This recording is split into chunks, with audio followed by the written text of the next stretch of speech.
Ezeaku Global, Dubem Davidson, I greet you.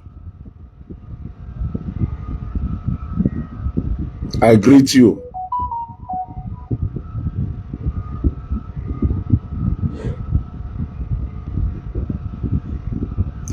I greet you people. Oh, ne bata. Network and share button. Share the video.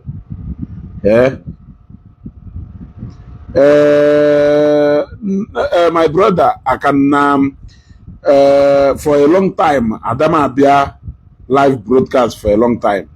The other go, all in a wash. You notice enough for some time. Adama Abia live broadcast. In fact, I even rarely post for a long time. It's just that from 3 days ago, I decided, let us come back. The other go, Kaishigata back. So, I want to join all this broadcast. Malaki metwa kana share button. Share on this video. Matias was arrested. He was taken to Abuja. And after some days, like 3 days to 4 days, he ought to go.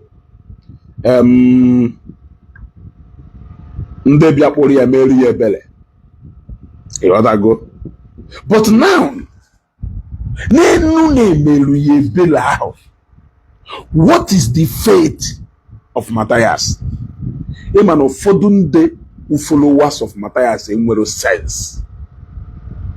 I'm so sorry to say that, but you people should pardon me. You want to go? Remember, when I came newly on this app, Facebook, when me page mbata, ne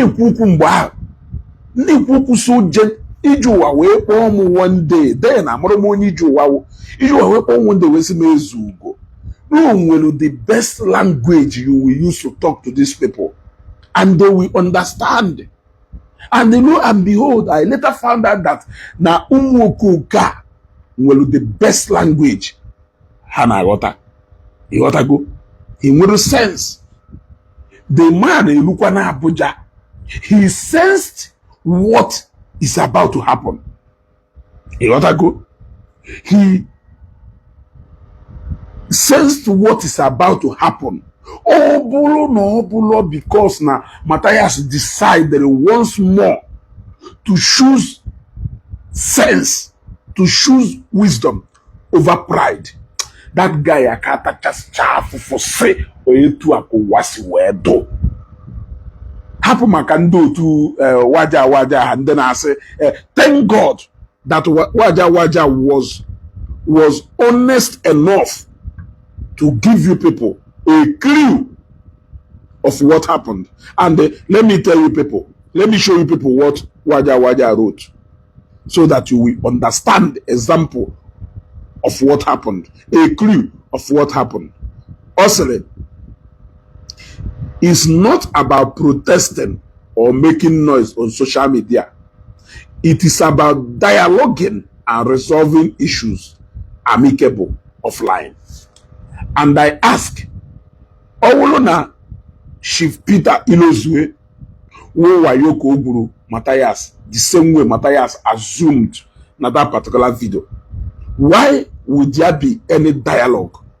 Now, I ask you a question. Somebody there make arrest. Somebody like Charola decide there to come and arrest you for something. Owolo no nyaho wo dialogue ko na show at first. Police must not be there before you people will sit on the table to talk. But the moment Abia may arrest, dialogue, but it means no one push for that dialogue. So Matias is always wise enough to always choose dialogue each time Emily arrest.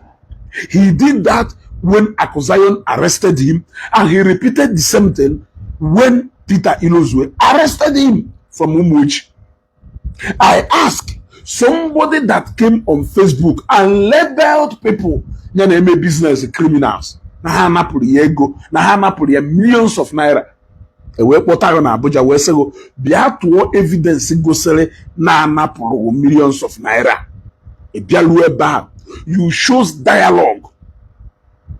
You shows dialogue.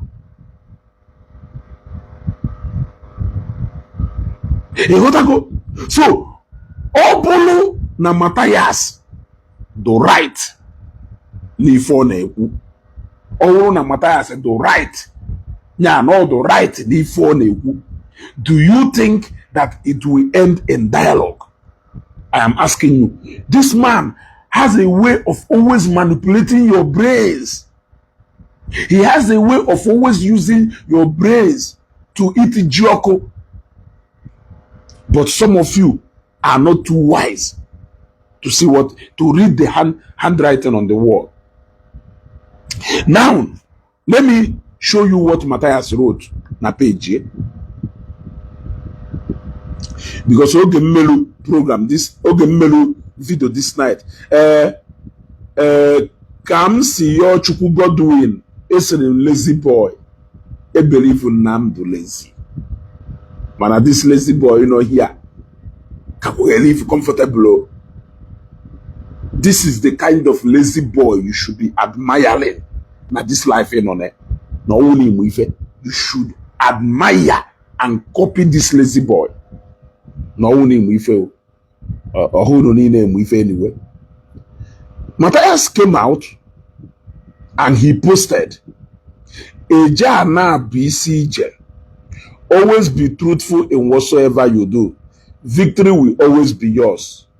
I will never intimidate anyone in our land, and so shall no one have the right to intimidate me too. The more temptation hits us, the more we become stronger and connected to a higher level. Thank you, Nigerian police, for bringing peace. Thank you, Mazi Chijoke, Barrister Pius. Then at the end, he wrote, I will be off online and phone calls for a while due to some health challenges I encountered here in Abuja. Please bear with me. I am not interested in those ones in what I go or at first. If you know if I make away to come working and working ife. But I am interested in the fact that he will be offline and phone calls for a while due to some health challenges or encounter in Abuja. Please bear with me. Which health challenges? I am asking. You were arrested about 3 or 4 days ago, and 4 days later, you will be offline for a while because of health challenges. So, Matias, so Kelafaya, Mazen Nande Kanu Sizena detention, he will be offline for 7 years. I am asking you, you went into police custody for 3 or 4 days. Where say you will be offline for a while because of health challenges. Mazen Nande Kanu no go na detention for how long? Osizie na detention, how many years Koyano offline? You were given a condition, and not until that condition is met, you dare not talk anything nonsense online. And the moment they put her online, we hype you into talking nonsense. So you know how best to avoid wahala, which is going to stay offline. Stay offline until the whole problem are sorted out. That is why you are going offline for a while. You gotta go. You gotta go. That is why you are going offline. So we understand that tricks. We understand that tricks. But let people know that what you are doing is not out of a condition or a consensus reached before you were set free. You gotta go. You have to be truthful. Which truthful, Kedo? Are you being truthful that with 5 million you can buy a property of 800 million? Is that the truthfulness you are talking about? That you can go to a property worth 800 million, deposit 5 million for the past heading to 1 year. You have not limited any fund again, but you have collected over how many million? One person alone paid 10 million. One person paid 10 M for that same property for 2 plots. Kelebe all those money. When you talk about being truthful, what are you referring to being truthful? I am asking you. What were you referring to being truthful? That you can use ieji makala, ieji onya eji amoke, we just say it ozo onya, we na-eme na the same onya maloke no ya ma ozo. I am asking you a question. Because ndane so elilifeli ililifa Liefa nalohachiditina ba. Look at how they all chickened out like cowards. The moment I go potaro no I go through a beg. So many people came in begging. You were begging. We got the whole force headquarters. Keta. Because na piti inozue flow as okay. Keudi fe go na piti inozue. Ya deje ihe kunisan ya kunisan ugwo ko dey represent here na court Pete inozu eto nga dokipa ya epe within 1 week or 2 weeks or 2 ngo ozugbo.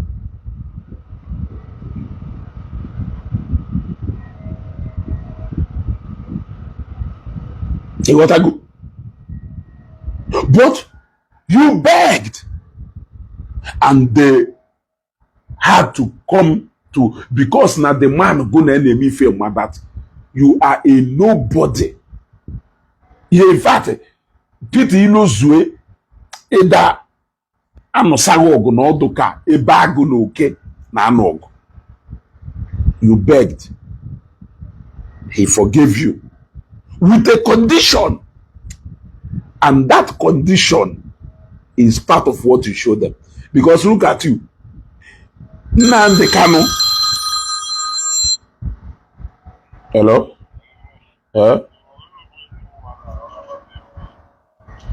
Okay. A second.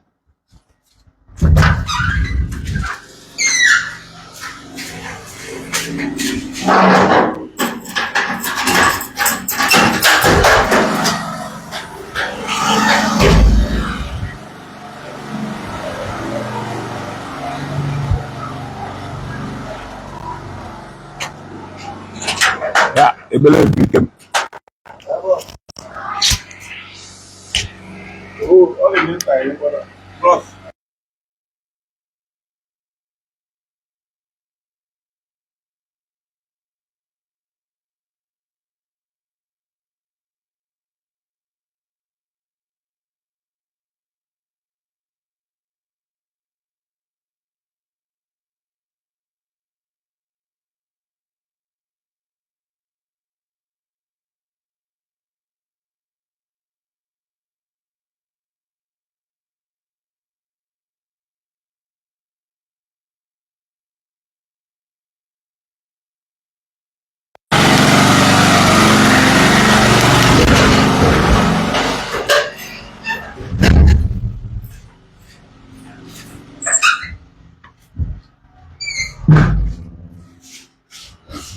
Okay. Anyway,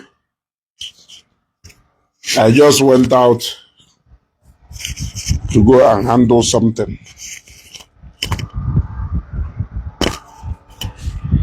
You want to go? Remember, okay, Akuzayon arrested Sharia and he came back. One of the conditions, in fact, we did this thing 2 times. Opposed to this thing 2 times. You want to go? oge Akuzayon arrest sharia owejesha wee bata. One of the conditions enyerie wuna no yeme. One of the conditions enyerie wu no yeme video, a live more like a conference video where address ya members here, caution no members here, and address the issue in a more responsible way. Call for calm. He agreed. Now, when he came back, he decided to do a little bit of buga. Omewe, I made the video that time. Now, first thing on Monday morning, that they have notified his lawyers to produce him in Abuja. The moment he make that video, he ran like a wow, or more soka wow. We made the needful. Ebe omelu the video omelu ndo otuwe we shere shete we shete ka unya we she buwe kwa. So this one opotakwalo with a lot of conditions. He got to go, and him telling you people that he will be offline for some time and he will not even answer call.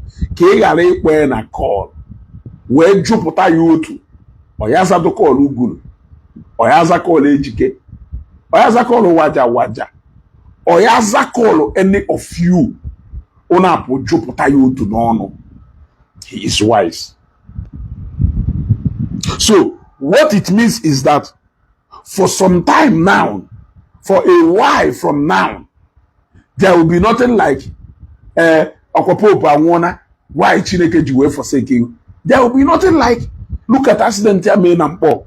Why Chineke Juwe forsake you. There will be all those whining. Look, let me tell you, I Chupu Matias from Facebook. Kelebe Shimanin Temple not today.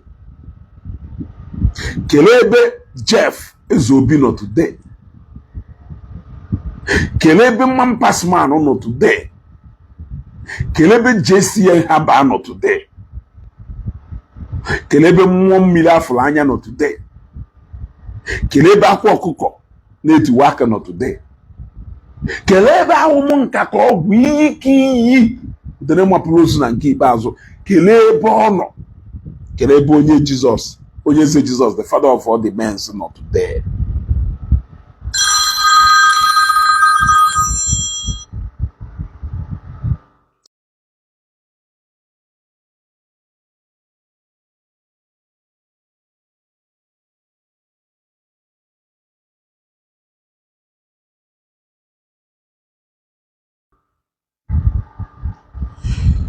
Kedebe Hanchano today. Matias will leave Facebook just like them. Matias, you have Facebook just like these people. By fire, by force. We are not begging him. You cannot claim to be who you are not. It can only take time. If I don't know, the mother will fall off. You gotta go from one problem to the other. From one problem to the other. I challenge Matias to come out openly on Facebook and tell people what happened in Abuja. He dare not. He dare not. Oh, wow, cham about if I'm in Abuja. Ojay Nkoya Bata in a long time. Yes. Nyaputana Facebook chum. I expected him the moment to that. If at all, no Reba no Ezeaku, and victory is his, and then the police will Olueba Pota or may pay Facebook na ba Bonu Kosu Je Abuja Bata. You wanna go?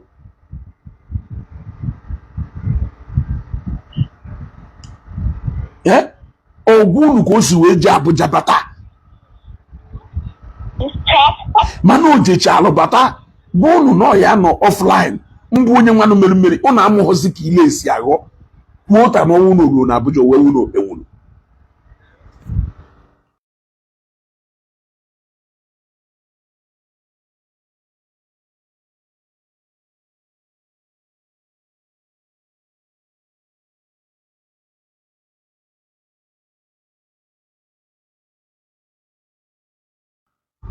ịghọtago kwuota na ọnwụ na oje na Abuja bata o wee wụrụ na ọ na-alụ ya etu unu si wee gwu. Do you think that na onye a ya enyelu mkpọtụ na-enye mkpọtụ ya wụ na-enye ọ na-ada ebe niile were ile ugwu eze gị ọnụ were ile ugwu eze gị ọnụ nwoke ubenjosi ka ọ nalụ nwoke ubenjosi ka ọ nalụ ndị ụmụ ojii walụ ya agba ndị ụmụ ojii gosiri ya na mkpọtụ ọ na-enye na Facebook. It can only end in Facebook.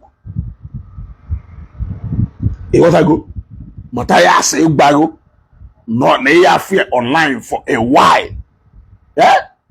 Matias ịgbago no okay no ya dada aza call because ọ ya ama mgbe ndị ụmụ ojii plantịrị mmadụ si kpọọ ya na phone e wee kpọọ ya na phone o wee gosiba ile ihe o wee chi ya gwa back to Abuja nya ka o ji wee gwụ no ya da aza call even for now. And who is even sure no pụtara ya pụta because for all I know ịgbago no ya da abịa online or no ya da aza call gosi no ka na Abuja. He might still be confined in one place. Yes, he might still be confined in one place. How can he tell you that now only 3-4 days on detention? No, you no need to take care of health.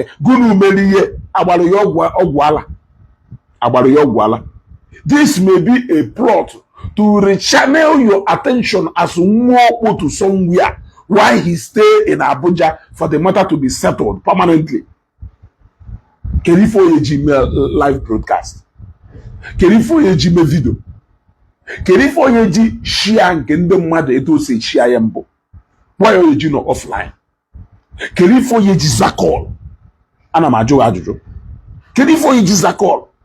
If truly that no as free as eto si were claim. Kelife bata ma ya zakol ana m ajụ ajụjụ. If truly na Matias ema to as free as eto si pretend. Kelife Oyeji zakol. Kerifo Oyeji do share nke mmadụ. Kerifo Oyeji do mevido nke nyama. Jụọ m ajụjụ a. Make sense for once. Yeah? Make sense for once. Do you think that na Matias do free? Where if what you were here, can you any update from page here? Why the problem will be settled in Abuja? Man, all the free. I doubt not the free yet. Ma paku isi ye, bakwa here tomorrow honest. Tomorrow safe. Ma paku isi ye, not the free, not free. He might be allowed to have his phone, a J meeting. Remember that during the time of Nkakosayo, no battle. Back. What Matias cannot do does not exist. A Yahoo boy na amucha format niile. Ana amucha ngwam weji. Which kind of freedom can Matias ema? Yeji we say no, you are not offline for a while. How long are you going to be offline? Can you tell us how long you are going to be offline? We will make you to come back online in full force. He will buy and ke ubese. Aye make dogi ife. Wogido. Irikwa uwe pride we putapa. Akana be we ofu na nke ikpeazụ. Chitagwara mgbe isi nke Akọzayo mbata ejuru na ihe m ife go na ndị polisi kwekọrịta a na-eyi eme 9 minutes ifunu ga-achọ ka ibere na mgbawu ime ihe ndị otu niile gọwa gị iyi onwe ife ha kpọfọ. What is it you are hiding? So in fact, Matias that is not coming out online to talk, Matias that is not coming out online to shout, Matias that is not coming online to say anything, that is not even willing to take call for complaints of people.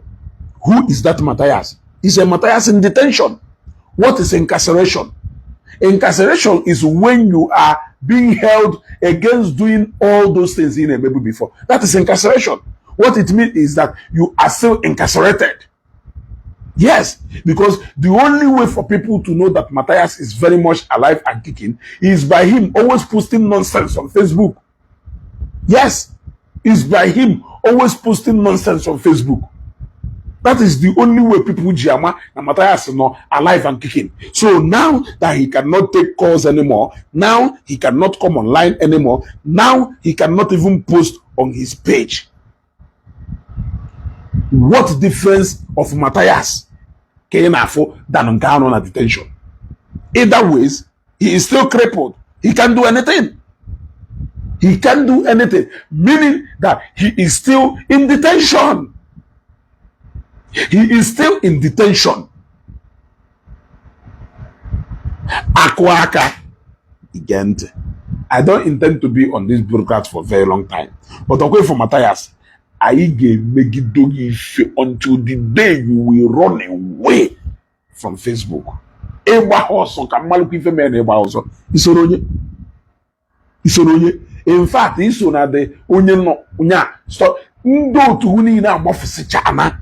You will still run by fire, by force. Omehonizo, wehononwa. Iju ogugwe nguru dog. Isibe ya no ba na yana. Kade hetua. Igobi, catch your phone.